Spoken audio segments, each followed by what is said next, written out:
দর্শক, সিলেটের শ্রীমঙ্গল চায়ের দেশে আপনাদেরকে স্বাগত। আমরা নোয়াখালী কবিরহাট উপজেলার সাংবাদিকদের আনন্দ ভ্রমণের একটি অংশ হিসেবে আমরা আজকে এসেছি সিলেটের শ্রীমঙ্গল চায়ের দেশে, এবং আমরা এই মুহূর্তে রয়েছি শ্রীমঙ্গলের একটি চা বাগানে। এই চা বাগানটি হচ্ছে যে পিনলে চা, যেটি অবস্থিত 1116 হেক্টর জায়গার উপরে অবস্থিত এই চা বাগানটি, যেটি বাংলাদেশের একটি ব্র্যান্ড পিনলে চা বাগানে। আপনারা আমাদের পিছনে দেখতে পাচ্ছেন অপরূপ সৌন্দর্যের লীলাভূমি সিলেটের সেই চায়ের দেশের শ্রীমঙ্গলের চা বাগান। আমাদের সাথে যারা রয়েছে তারা আমাদের সহকর্মীরা, আমরা আস্তে আস্তে আপনাদেরকে তাদের সাথে পরিচয় করে দেব। আমার প্রিয় বাতিনেনবাসী সহ কবিরহাট উপজেলা এবং নোয়াখালী জেলাবাসী, আসসালামু আলাইকুম রহমতুল্লাহ। আপনারা সকলে কেমন আছেন? আমরা সকলে আলহামদুলিল্লাহ ভালো আছি, আপনাদের সকলের দোয়ায়।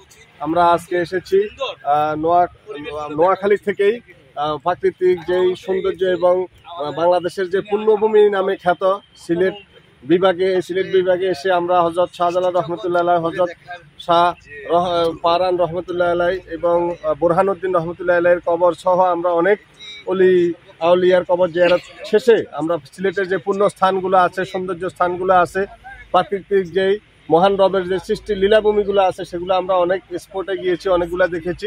আমাদের সাথে ছিলেন আমাদের কবিরহাট উপজেলার অনেক সাংবাদিক বৃন্দ, বিশেষ করে আমাদের সেলিম ভাই, আমাদের আবদুল্লাহ ভাই, আমাদের বিপ্লব ভাই, রেজাউল ভাই, আমাদের কাজী মহিউদ্দিন রবিন ভাই, মোহাম্মদ হাসান রবিন ভাই সহ হারুন ভাই সহ অনেকে এসে সবাই আমরা একসাথে এই প্রাকৃতিক সৌন্দর্য আমরা উপভোগ করেছি, একসাথে মিলেমিশে আমরা ভ্রমণ করেছি।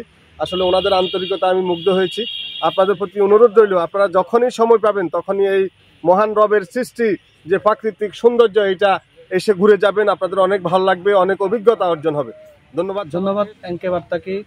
সুন্দর একটি মনোরম পরিবেশে এখানে চিত্ত বিনোদনের পাশাপাশি সংবাদ পরিবেশনের মাধ্যমে প্রাকৃতিক সৌন্দর্যকে তুলে ধরার জন্য এনকে বার্তাকে অসংখ্য ধন্যবাদ। আসলে মহান রাব্বুল আলামিনের সৃষ্টির পিছনে একটা রহস্য রয়েছে। সেই রহস্য এই মনোরম প্রাকৃতিক দৃশ্যগুলো না দেখলে আমরা মুসলমানরা কখনো বিশ্বাস করব না। আমি সবাইকে অনুরোধ জানাবো,